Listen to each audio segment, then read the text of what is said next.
Hey everyone, welcome to this explainer. I am absolutely thrilled you're here with us today. We're going to dive right into something that is honestly as terrifying in its reality as it is mind-blowing in its science. We are going to demystify the absolute peak of human destructive capability, the nuclear bomb. We've got an amazing setup of slides for you today, so get comfortable and focus in. We're going to break down exactly how these weapons fundamentally altered human history, how they actually work on a microscopic level, and what our nuclear reality looks like right now. So let's just start with the elephant in the room. For pretty much a century now, we've all lived with this massive, anxiety-inducing question just kind of hanging over our collective heads.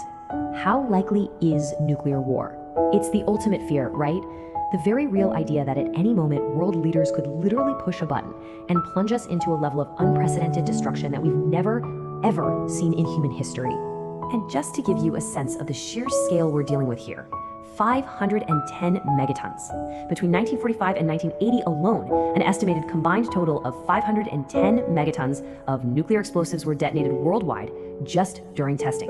To put that completely mind-blowing statistic into perspective for a second, that is 170 times more blast power than was used in the entire Second World War. Yeah, just in testing. All right, let's get right into section 1, the dawn of destruction, where the atomic age actually begins. You know, the frantic race to build the atomic bomb happened incredibly fast. It all started back in 1938 when a German scientist named Otto Hahn discovered nuclear energy by splitting an atom's nucleus right in a Berlin lab. Naturally, US President Franklin D. Roosevelt was terrified the Germans would weaponize this, so he established the Manhattan Project in 1941. And by July 1945, the military was already conducting the Trinity test over Socorro, New Mexico. It was a 1 kiloton blast, meaning it was equal to 1,000 tons of TNT, and it literally left the ground there 10 times more irradiated than normal. It was a resounding and frankly terrifying success. Less than a month later, this cutting-edge science became a horrific reality. With Japan refusing to surrender, the US dropped Little Boy on Hiroshima, and shortly after, Fat Man on Nagasaki. Little Boy exploded with the force of over 16,500 tons of TNT. It instantly vaporized the center of the blast, scorching the Earth to over 7,000 degrees Fahrenheit, and sent out a shockwave that just obliterated everything for miles. Over 200,000 innocent lives were lost across those two cities before Emperor Hirohito finally announced Japan's surrender. Okay, let's dive into section 2, the science of splitting atoms, the core physics behind all of this destruction. So, the core principle at play here is called nuclear fission. Picture the inside of an atom's nucleus. You got positively charged protons and neutrons with no charge. Normally, positive charges fiercely repel each other. Think about trying to force the positive ends of two really strong magnets together. It takes massive force to hold them in place, and they just want to violently spring apart. Well, nuclear fission involves firing a neutron directly at a heavy, unstable nucleus to intentionally smash that bond. When it breaks apart, it releases monumental heat energy, and it shoots off more neutrons that slam into other atoms. This triggers a massive exponential chain reaction in literally a fraction of a second. Which naturally brings us to a really important question. How do you create nuclear energy that goes way beyond those early atomic weapons?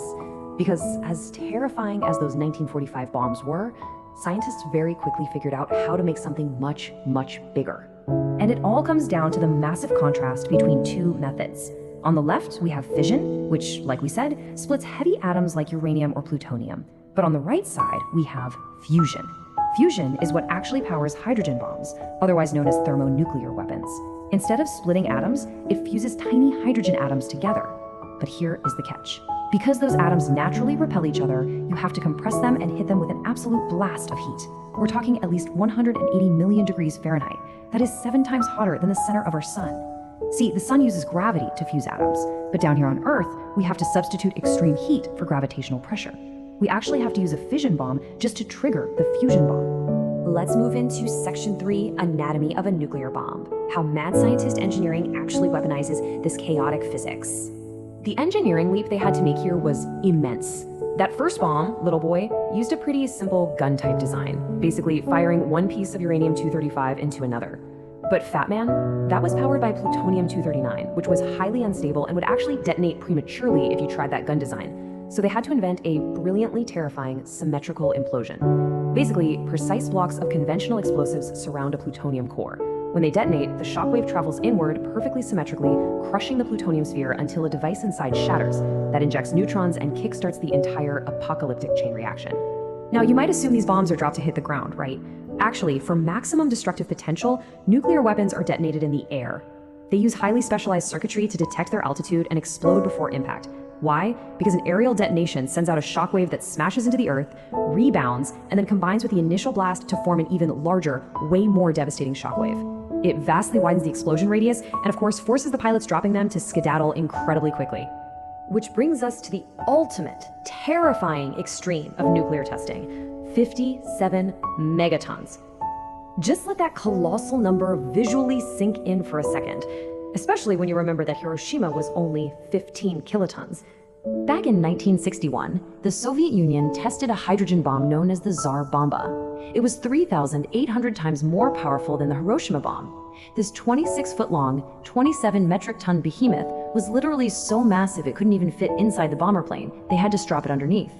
The pilot dropping it over the Novaya Zemlya island in the Arctic was given only a 50-50 chance of survival. They even attached a massive parachute to the bomb just to slow it down, but the resulting shockwave still slammed right into the escaping plane, sending it plummeting 3,000 feet before the pilot could finally regain control. It absolutely annihilated everything within a 22-mile radius. Which leads us to Section 4, the true cost of testing, grounding ourselves in the toxic aftermath. The absolutely crucial point to understand here is that what goes up must come down, and it comes down as toxic fallout, bringing horrific symptoms of radiation sickness. These invisible rays penetrate the body, killing hair cells, crippling white blood cells, and physically mutating your DNA. During the Cold War, the Soviets frequently used a test site in Kazakhstan called the Polygon. In 1956, a test there sent radioactive dust drifting 250 miles away to the city of Ust-Kamenogorsk. Over 600 residents had to be rushed to the hospital. Overall, tests from this single site are estimated to have inflicted cancers, birth defects, and immense suffering on over 350,000 people across 3 entire generations. All right, let's move to Section 5, our modern nuclear reality. Let's see how all of this builds into the geopolitical landscape we live in today. Now, because governments are highly secretive about this stuff, we have to rely on estimates. Currently, Russia sits at the top with over 6,200 warheads, closely followed by the US with over 5,500. Other nations have far fewer. North Korea, for instance, has an estimated 40 to 50. Now, while the global peak hit over 70,000 active warheads back in 1986, we still collectively sit on roughly 13,000 total warheads today, and about 3,000 to 4,000 of those are active right now, ready to launch on automated ballistic missiles. And if even a fraction of those active warheads actually found their targets, the explosions and the radiation wouldn't even be our only problem. We would likely face a nuclear winter. The blast would amalgamate into raging, hurricane-strength firestorms that would literally burn their way across the globe. These massive fires would kick up hundreds of millions of tons of smoke and ash straight into the atmosphere, completely blocking out the sun. Temperatures would violently plummet, crops would fail everywhere, and any surviving humans would be left navigating a freezing, irradiated wasteland that could easily last for a decade. So why hasn't this happened since 1945? Well, it comes down to mutually assured destruction, or MAD. It's this terrifying doctrine that if one country launches an attack, the defender is going to launch a massive counterattack, ensuring total annihilation for everyone involved. And this standoff continues today, even as countries like the US, Russia, and China develop hypersonic missiles. We're talking missiles that travel over a mile a second and are maneuverable enough to evade traditional defense systems. Honestly, it's the absolute certainty of shared doom that currently keeps these missiles locked in their silos. But I do want to pivot to a much more optimistic note here, because this science isn't entirely about destruction. Today, roughly 10% of our entire global electricity grid is powered by this exact same nuclear science. When we actually harness nuclear fission in a controlled environment, the benefits are honestly astounding. Nuclear energy produces 0 carbon emissions, and it's roughly 10 million times more efficient than burning fossil fuels.